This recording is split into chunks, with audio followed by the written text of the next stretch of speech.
ఎందుకు ఒక్క టీఎంసీ నుంచి 21 టీఎంసీకి పెంచి మీరు ఆదేశాలు ఇచ్చిండ్రు? నిన్న జరిగిన మంత్రివర్గ సమావేశంలో 21 టీఎంసీల నుంచి మళ్ళీ 7 టీఎంసీలకు తగ్గించిండ్రు. ఎందుకోసం తగ్గించిండ్రు ప్రజలకు చెప్పాల్సిన బాధ్యత ఈ రాష్ట్ర ముఖ్యమంత్రి గారి మీద ఉన్నది. నాకున్న సమాచారం మేరకు, నాకున్న ఆధారాల మేరకు కావేరీ సీడ్స్ భాస్కర్ రావు గారు అనే కేసీఆర్ గారి అత్యంత సమీప బంధువుది 265 ఎకరాల భూమి 21 టీఎంసీలతో నిర్మిస్తే ఆయన భూమి ముంపుకు గురవుతున్నది. ఇవాళ భాస్కర్ రావు గారికి ఇబ్బంది కలగకుండా కేసీఆర్ బంధువుకు నష్టం జరగకుండా ఉండడానికి ఇవాళ 21 టీఎంసీల నుంచి 7 టీఎంసీలకు కొండపోచమ్మ రిజర్వాయర్ను తగ్గించడం జరిగింది. ఇవాళ తెలంగాణ సమాజం గమనించవలసిన అవసరం ఉన్నది. పాత్రికేయ మిత్రులు కూడా ఆలోచన చేయాలి. 21 టీఎంసీలతోని కొండపోచమ్మ ప్రాజెక్టును నిర్మిస్తే 5400 ఎకరాల భూసేకరణ అవసరం పడుతుంది. ఇవాళ 21 టీఎంసీ నుంచి 7 టీఎంసీలకు తగ్గిస్తే 4800 ఎకరాల భూసేకరణ అవసరం పడుతుంది. 14 టీఎంసీల ప్రాజెక్టును తగ్గిస్తే 600 ఎకరాల భూమి మాత్రమే మిగులుతుంది.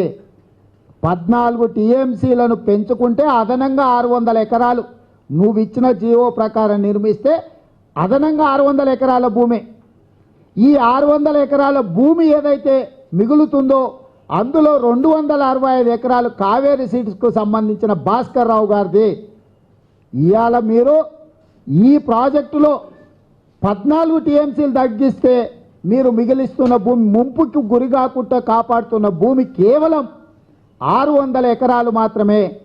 కానీ అదే మల్లన్న సాగర్, ఆ పక్కన మల్లన్న సాగర్ ప్రాజెక్ట్ ఏదైతే నిర్మిస్తుందో 50 టీఎంసీలతోని 7249 కోట్ల రూపాయలు, అంటే దాదాపుగా 7300 కోట్ల రూపాయలతో మీరు ఏదైతే నిర్మిస్తున్నామని చెప్తున్నారో మల్లన్న సాగర్ ప్రాజెక్టు, ఈ మల్లన్న సాగర్ ప్రాజెక్టును 50 టీఎంసీల నుంచి 30 టీఎంసీలకు తగ్గిస్తే 10,000 ఎకరాల భూమి మిగులుతుంది పేదోళ్ళది.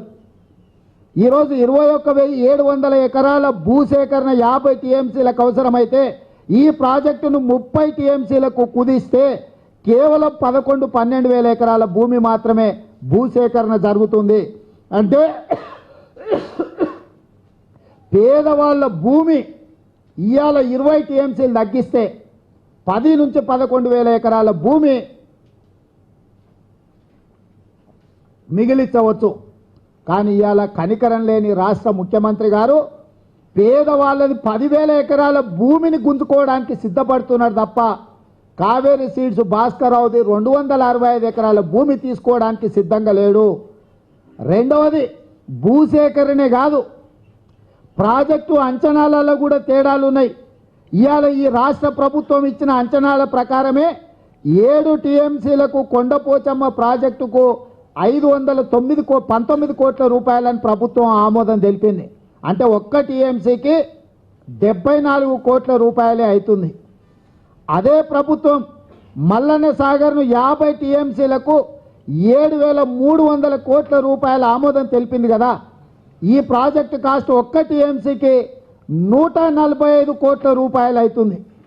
అంటే స్పష్టంగా ఒక్క టీఎంసీకి 70 కోట్ల రూపాయల అదన భారం ప్రభుత్వం మీద పడుతుంది. 50 టీఎంసీల ప్రకారము 70 కోట్ల రూపాయలు ఒక్క టీఎంసీకి అయితే 3500 కోట్ల రూపాయలు అదనంగా మీరు ఏదైతే నిన్న మంత్రివర్గంలో ఆమోదం తెలిపినరో దాని ప్రకారమే ప్రాజెక్టు కాస్ట్ పెరిగింది.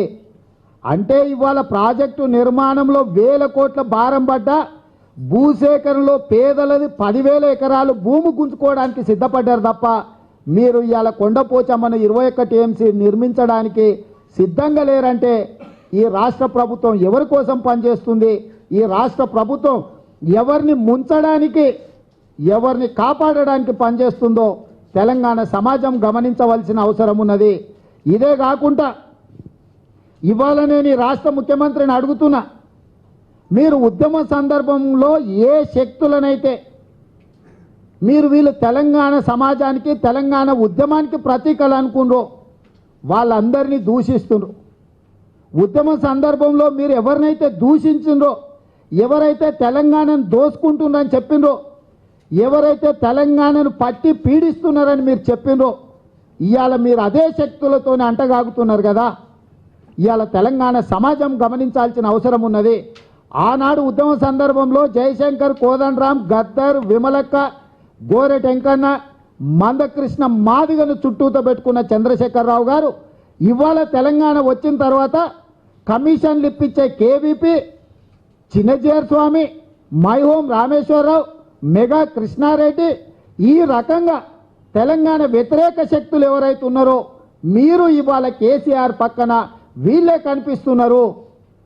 మీరు ఈరోజు వ్యాపార యజమాని అయినా, వ్యాపార సంస్థ యజమాని అయినా కృష్ణారెడ్డిని సన్మానించడానికి కరీంనగర్, వరంగల్, నల్గొండ జిల్లాల నుంచి వేల మందిని తరలించి అక్కడ సన్మానం చేసిండు కదా. మీకు కమిషన్లు ఇచ్చిండు కదా అని చెప్పి కృష్ణారెడ్డికి ఇంత పెద్ద సన్మానం చేయాల్సిన అవసరం ఉందా? ఇవాళ కృష్ణారెడ్డి సన్మానం కోసం ఒక భారీ బహిరంగ సభ ఏర్పాటు చేసి 25,000 మందితో మీరు సన్మానం చేసిండు కదా. నేను అడుగుతున్న ఈ రాష్ట్ర ముఖ్యమంత్రిని, తెలంగాణ కోసం త్యాగాలు చేసిన కుటుంబాలను కనీసం ఒక్కసారైనా మీరు పరామర్శించరా 2.5 సంవత్సరాలలో? అదే కాదు, ఈ 2.5 సంవత్సరాలలో ముఖ్యమంత్రి గారు గజ్వేల్ ఫామ్ హౌస్లో కూర్చొని 2 లక్షల కోట్ల రూపాయల టెండర్లు పిలిచిండు. 2 లక్షల కోట్ల రూపాయల టెండర్లలో 10% కమిషన్ లెక్కేసుకున్న 20,000 కోట్ల రూపాయల ఆదాయానికి దారులు ఏర్పరచుకున్నాడు ఈ రాష్ట్ర ముఖ్యమంత్రి గారు. మొదటి 2.5 సంవత్సరాలు నోట్ల కోసం ప్రణాళికలు సిద్ధం చేసిండు ముఖ్యమంత్రి గారు. ఇంకా ఇప్పుడు హైదరాబాద్ నడిబొడ్డున ప్రగతి భవన్ పేరు మీద ఒక 10 ఎకరాలలో ఒక గడిని నిర్మించుకొని ఇంకా ఓట్ల కోసం ప్రణాళికలు చేస్తున్నాడు. నిన్న మన మీరు చూడండి, ముదిరాజులకు, బెస్తలకు పంచాయతీ పెట్టాడు. యాదవులల్లా గొల్లలకు, కురుమలకు పంచాయతీ పెడుతున్నాడు. ఎస్సీలల్లా మాలలకు, మాదిగలకు పంచాయతీ పెడుతున్నాడు. అంటే తెలంగాణ సమాజంలో వీళ్ళందరూ కలిసికట్టుగా ఉంటే కేసీఆర్ గారు చేసే అన్యాయాలను, అక్రమాలను, ఆయన అసంబద్ధమైన పాలనను ప్రశ్నిస్తారని చెప్పి ప్రగతి భవన్ పేరు మీద హైదరాబాదు నడిబొడ్డులో పంజగుట్ట చౌరస్తాలో కూర్చొని కులాల మధ్యలో చిచ్చు పెట్టే ప్రయత్నం చేస్తున్నాడు. ఇవాళ ఓట్ల కోసం ప్రణాళికలు చేస్తున్నాడు. ఈ ఓట్ల కోసం చేసే ప్రణాళికలల్లా తెలంగాణ అభివృద్ధి కోసం ఏమన్నా ఉన్నదా అంటే ఏమీ లేదు. కులాల మధ్యలో చిచ్చు పెట్టి చీలికలు తీసుకొస్తున్నాడు. ఇవాళ మొట్టమొదట తెలంగాణ ఉద్యమం సందర్భంగా డబుల్ బెడ్రూమ్ ఇల్లు ఇస్తా అని పేదల్ని మభ్యపెట్టిండు. పేదలకు ఒక ఇల్లు ఇయ్యలే కానీ 10 ఎకరాలలో ఆయన మాత్రం గడిని నిర్మించుకున్నాడు. ప్రతి నిరుద్యోగ యువకుడికి ఉద్యోగం ఇస్తా అని చెప్పింది, ఇంటికో ఉద్యోగం ఇస్తా అన్నాడు. పేద విద్యార్థులకు, నిరుద్యోగులకు ఎవరికి ఒక్క ఉద్యోగం కూడా ఇయ్యలే, కానీ ఆయన కుటుంబంలో అందరికీ ఉద్యోగాలు తెచ్చుకున్నాడు. ప్రతి పేదవాడికి, ఎస్సీకి, ఎస్టీకి ప్రతి వాడికి 3 ఎకరాల భూమి ఇస్తా అన్నాడు. ఎవరికి భూమి ఇయ్యలే, ఆయన మాత్రం 100 ఎకరాల ఫామ్ హౌజులు నిర్మించుకున్నాడు. తెలంగాణ సంస్కృతికి ప్రతీకలు తెలంగాణలో ఎవరైతే కామెడియన్స్లకు తెలంగాణ భాష పెడుతున్నారో, హీరో హీరోయిన్లకు మాత్రం ఆంధ్ర భాష పెడుతున్నారని చెప్పి పదే తెలంగాణ సంస్కృతి మీద సినిమా వాళ్ళు దాడి చేస్తున్నారని చెప్పిండ్రు. కానీ ఇవాళ అదే నాగార్జున, అదే మహేష్ బాబు, లేకపోతే అదే సినిమా వాళ్ళు నీకు కుడి పక్కన ఎడమ పక్కన కూర్చోబెట్టుకుంటున్నావు. ఎక్కడైనా సినిమాలో భావజాలం కానీ భాష కానీ మారిందా? తెలంగాణ వాళ్ళని ఎవరినైనా హీరోలను చేసిరా? తెలంగాణ సంస్కృతి ఉట్టిపడే విధంగా వీళ్ళు ఎవరన్నా సినిమాలు తీసిండ్రా? అంటే ఆనాడు సినిమా ఇండస్ట్రీ హైదరాబాదులో ఉంటే వాళ్ళు షూటింగులు చేయకుండా దాడులు చేసిన మీరు, తెలంగాణ సంస్కృతిని కించపరుస్తున్నారని చెప్పిన మీరు, ఇవాళ ఏం సంస్కృతి మారిందని ఆ సినిమా వాళ్ళతో అంటగాగుతున్నారో ఇవాళ తెలంగాణ సమాజానికి సమాధానం చెప్పవలసిన అవసరం ఉన్నది. ఉద్యమం సందర్భంలో కోదండరాంతో తిరిగిన మీరు తెలంగాణను వ్యతిరేకించి రాజ్యసభలో చివరి వరకు పోరాటం చేసిన కేవీపీతో ఎందుకు అంటగాగుతున్నారు? కేవీపీలో ఏం పరివర్తన వచ్చింది? ఇవాళ తెలంగాణ ప్రజలకు సమాధానం చెప్పాల్సిన అవసరం ఉన్నది. కాబట్టే ఈరోజు తెలంగాణ ఉద్యమానికి తెలంగాణ రాష్ట్రాన్ని సాధించడానికి తెలంగాణ సమాజాన్ని ఉపయోగించుకున్నాడు కేసీఆర్. వచ్చిన తెలంగాణలో సొమ్ములు సంపాదించుకోవడానికి ఆంధ్ర కాంట్రాక్టర్లను కమిషన్లు ఇచ్చే కేవీపీ లాంటి వాళ్ళను ఈరోజు నమ్ముకున్నాడు. ఇవాళ ఆంధ్ర బ్రాహ్మణులకు ఆడంబరం ఎక్కువ, తెలంగాణ బ్రాహ్మణులకు నిష్ఠ ఎక్కువ అని చెప్పి బ్రాహ్మణులలో కూడా పంచాయతీ పెట్టిన మీరు ఆంధ్ర బ్రాహ్మణుడైన చిన్నజీఆర్ స్వామిని తెలంగాణ కులగురువుగా మా నెత్తి మీద రుద్దుతున్నారు. మీరు నీ కుటుంబానికి గురువు అయితే పర్వాలేదు, కానీ తెలంగాణ సమాజానికి కులగురువుగా చిన్నజీఆర్ స్వామిని తెలంగాణ సమాజం మీద రుద్దే ప్రయత్నం చేస్తున్నాడు ఈరోజు ఈ ముఖ్యమంత్రి గారు. అంటే ఏం ఆశించైతే తెలంగాణ కోసం త్యాగాలు చేసిండ్రో, ఏమి ఆశించైతే తెలంగాణ కోసం ఆత్మ బలిదానాలు చేసుకున్నారో వాళ్ళ ఆశలన్నీ కూడా అడియాశలు అయిపోయినాయి. అన్నం ఉడికిందా లేదా అని ఒక మెతుకు బట్టి చూస్తే తెలుస్తుంది. చంద్రశేఖరరావు గారి 2.5 సంవత్సరాల పరిపాలన చూస్తే ఏ ఒక్క అడుగు కూడా తెలంగాణ సమాజం కోసం కానీ, తెలంగాణ కోసం త్యాగాలు చేసిన వాళ్ళ కోసం కానీ, లేదా తెలంగాణ ప్రజల జీవన ప్రమాణాలను మెరుగుపరచడానికి కానీ చంద్రశేఖరరావు గారి నిర్ణయాలు అడుగులు పడలేదు. కేవలం 2 లక్షల కోట్ల రూపాయల టెండర్లు పిలిచి 20,000 కోట్ల రూపాయలు సంపాదించుకోవడానికి, ఆయన టీవీ పెట్టుకోవడానికి, ఆయన తెలుగు పత్రిక, ఇంగ్లీష్ పత్రిక, ఉర్దూ పత్రిక పెట్టుకోవడానికి, ఆయన కొడుకులకు 1,000 కోట్ల రూపాయల కాంట్రాక్టులు సంపాదించుకోవడానికి, ఆయన కుటుంబం పదవులు పొందడానికే ఉపయోగపడ్డది వచ్చిన తెలంగాణ. కాబట్టి తెలుగుదేశం పార్టీ ప్రజా పోరు మీద ఈ ప్రభుత్వం మీద పోరాటం చేస్తుంది. రేపు వచ్చే 11 రోజు కొల్లాపూర్లో, 15 తారీఖు గజ్వేల్లో, 20 తారీఖు నిర్మల్లో ఈ ప్రజా పోరు మీద, ఈ ప్రభుత్వం మీద పోరాటానికి తెలుగుదేశం పార్టీ సిద్ధమైంది. ఇప్పటికైనా తెలుగుదేశం పార్టీని తెలుగుదేశం పార్టీ చేస్తున్న కార్యక్రమాలను ఇవాళ టీఆర్ఎస్ మీద ఏదైతే ప్రజలు పోరాటం చేయాలనుకుంటున్నారో తెలుగుదేశం పార్టీ పూర్తి సమాయత్తంతో ఈ ప్రభుత్వం మీద పోరాటం చేయాలనుకుంటుంది. కలిసి రావాల్సిందిగా తెలంగాణ సమాజానికి విజ్ఞప్తి చేయడం జరుగుతుంది.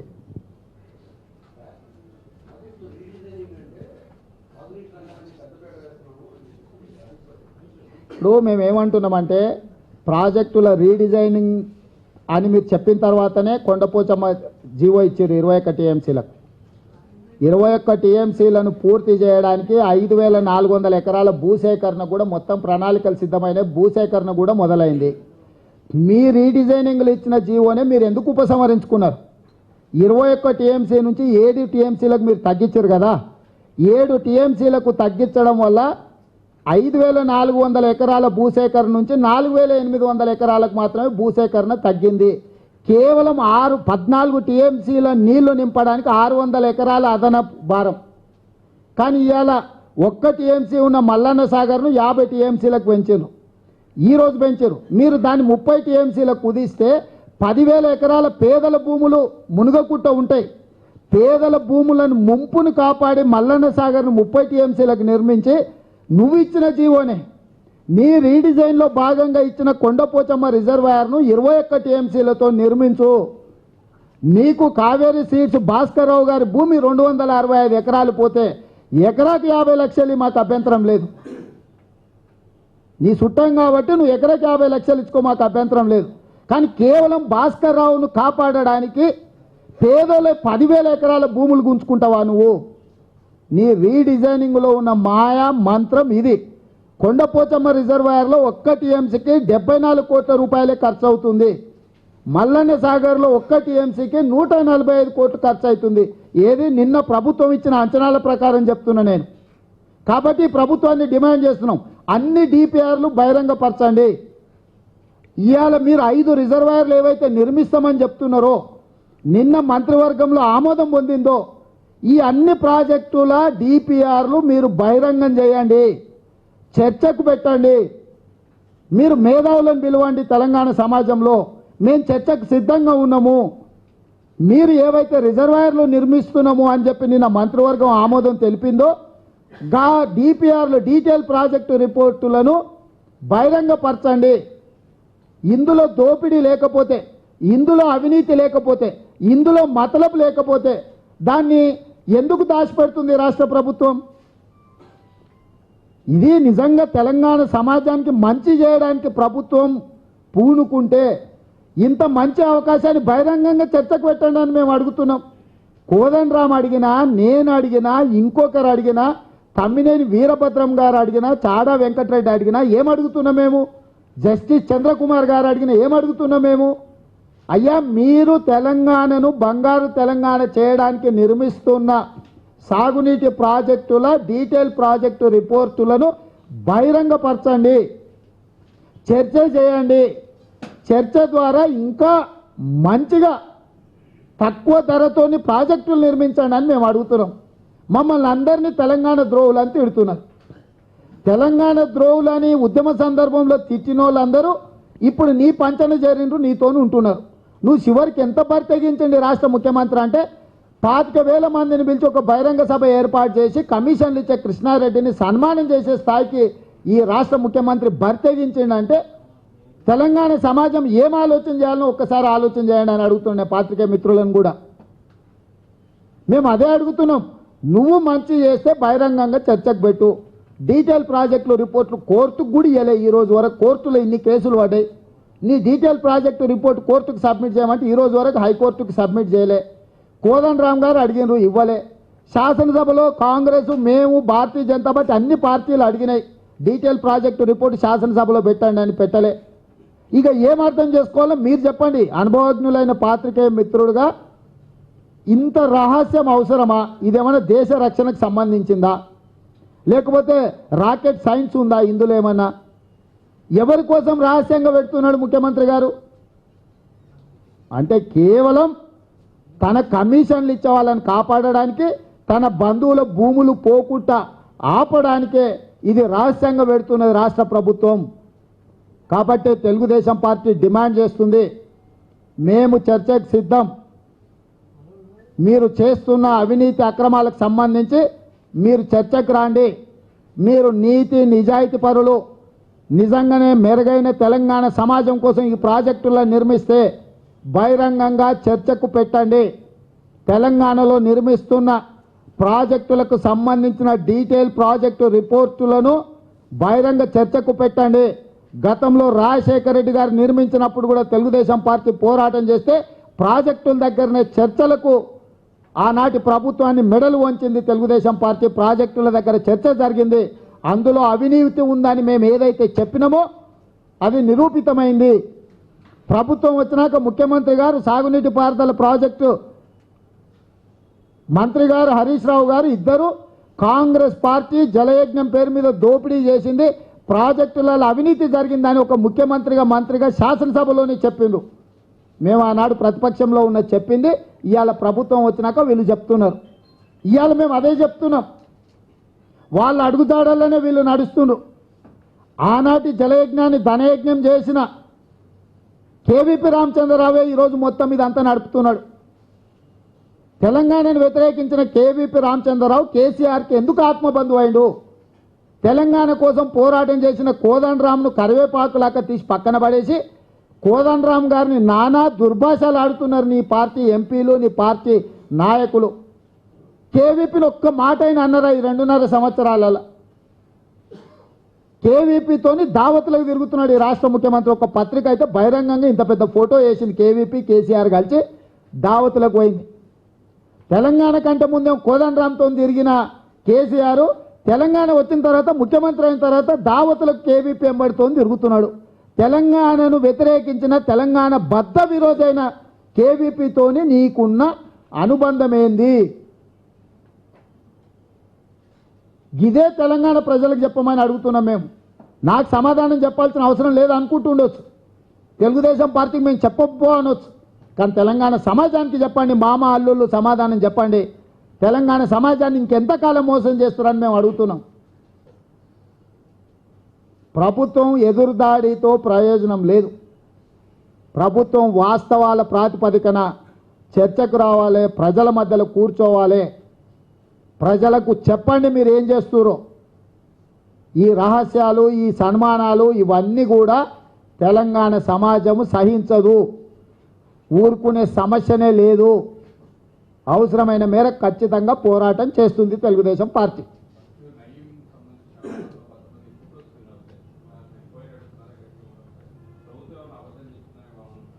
ఇప్పుడు రెండు మీ కళ్ళకే కనిపిస్తున్నాయి. హైకోర్టులో ప్రభుత్వమే అఫిడవిట్ ఫైల్ చేసింది, ఎవరికి సంబంధం లేదు, ఎవరు లేరు అని చెప్పి. ఇవాళ వాస్తవాలన్నీ పత్రికలు బయటికి తీసినాయి. కాబట్టి దీని మీద విశ్లేషించి ప్రభుత్వం ఏ రకంగా ఉందో, ఇప్పుడు ఒక్కటే మాట, నయీం ఎన్కౌంటర్ అయిన 10 నిమిషాలల్లో నయీం డెన్లలో మిషన్లు పెట్టి నోట్లు లెక్క పెడుతున్నారు, 2-3 రోజులు వరుసగా లెక్క పెట్టిరని మీరే టీవీలలో చూపించారు. చివరికి 2 కోట్లు దొరికిందని ఏదో చెప్పిండు అసెంబ్లీలో. 2 కోట్లు లెక్క పెట్టడానికి ఎన్ని వందల మంది కావాలి, ఎన్ని మిషన్లు కావాలి, ఎక్కడికి పోయింది దొరికిన సొమ్ము? ఇవాళ అందులో భాగస్వాములపై వెలికి తీస్తే దొరికిన సొమ్ము లెక్కలు చెప్పాల్సి వస్తుంది. అందుకే దొరికిన సొమ్ముకు లెక్కలు చెప్పలే, దొరికిన దొంగలది లెక్కలు చెప్పలే. ఇవాళ ఎవరో అందులో ఉండే అధికారులే ఇక భరించలేక అవి బయట పెట్టారు. అంటే కేసీఆర్ శాసనసభకు చెప్పింది తప్పని ఫోటోలు వెలికి తీయడం ద్వారా కొంతమంది అధికారులైన నిజాయితీ పరులైన అధికారులని బయట పెట్టారు కదా. శాసనసభలో ముఖ్యమంత్రి గారే స్వయంగా ఎవరికి ఎలాంటి పాత్ర లేదని నయం విషయంలో ముఖ్యమంత్రి గారు శాసనసభలో చెప్పారు, ముఖ్యమంత్రి హోదాలో. ఇవాళ బయటకు వచ్చిన ఆధారాలను చూసి ముఖ్యమంత్రి గారే సమాధానం చెప్పాలి. నన్ను అడిగే బదులు ముఖ్యమంత్రి గారు పత్రికా సమావేశం పెట్టినప్పుడు ఆయనను ప్రశ్నలు అడగడం ద్వారా సమాధానాన్ని రాపడితే తెలంగాణ సమాజానికి ఏమైనా మేలు జరుగుతుంది. ఏ దయాకరావు? ఎర్రబల్ దయాకరావా? అంటే మా ఆయనకు మొదటి నుంచి కూడా ఇంట్లో ఉంటే అందులో చీకట్ల కలుచుడు, అందులో ఉంటే ఇంట్లో చీకట్ల కలుచుడు ఆయనకు అలవాటు ఉంది కదా. కాబట్టి నా దృష్టికి అయితే రాలేదు, వచ్చినప్పుడు తప్పకుండా మీకు చెప్తా అని. ఏదో పత్రికలు ఇవాళ రాసినట్టున్నాయి కదా. నాకు సమాచారం లేదు. అది చీకట్లు అప్పుడు కలిసినప్పుడు ఓ పత్రిక బయట పెట్టింది, చీకట్లు ఇప్పుడు కలిసిండని ఇంకో పత్రిక బయట పెట్టింది. ఇప్పుడు ఏదనేది ఇక మీరే విశ్లేషించాలా. కాకపోతే ఆయనకు ఎందులో ఉంటే ఆ కుండ చిల్లు కొట్టడం అనేది ఆయనకు ఉన్న లక్షణం అని గతంలో మీరే చెప్పారు. కాబట్టి ఇక అందులో భాగమే అనుకోండి, ఏముంది దాంట్లో పెద్దగా. ఇక్కడ కాదు, ఎందులో ఉంటే అందులో. ఇక్కడ ఉన్నప్పుడు దీనికి కొట్టాడు చీకట్లు పోయి అక్కడ కలిసి, ఇప్పుడు అక్కడ ఉన్నాడు కదా చీకట్లు వచ్చి ఇక్కడ కలిసిండు అని రాసిరు పత్రికలలో. ఇక తెలీదు అది ఏం జరుగుతుందో శివరాకరికి. కానీ అంత స్థాయిలో చెల్లించే స్తోమత మనకు ఉండాలి కదా. మళ్ళీ అదో సమస్య ఉన్నది కదా. అదే చెప్తున్నా.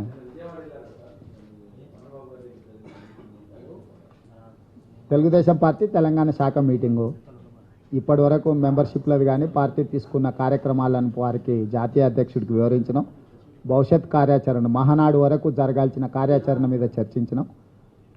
అందులో మేము కొన్ని ప్రతిపాదనలు ఇస్తే వారు సలహాలు సూచనలు వేసి ఈ రకంగా మీరు ముందుకెళ్ళండి అని చెప్పి జాతీయ అధ్యక్షుడిగా వారు మాకు సూచనలు చేశారు. వారి సూచనల మేరకు కార్యాచరణ తీసుకున్నాం. అందుకే 11 తారీఖు 11 తారీఖు కొల్లాపూరు, 15 తారీఖు గజ్వేల్, 20 తారీఖు నిర్మల్ ఈ కార్యక్రమాలన్నిటి కూడా ఫైనల్ చేసుకున్నాం. అందులో భాగంగానే మీకు సమాచారం ఇవ్వడం జరిగింది. ఈ ప్రాజెక్టులు, ఈ సన్మానాలు, ఈ కార్యక్రమాలు అన్నిటిని కూడా మీ దృష్టికి తీసుకురావడం జరిగింది.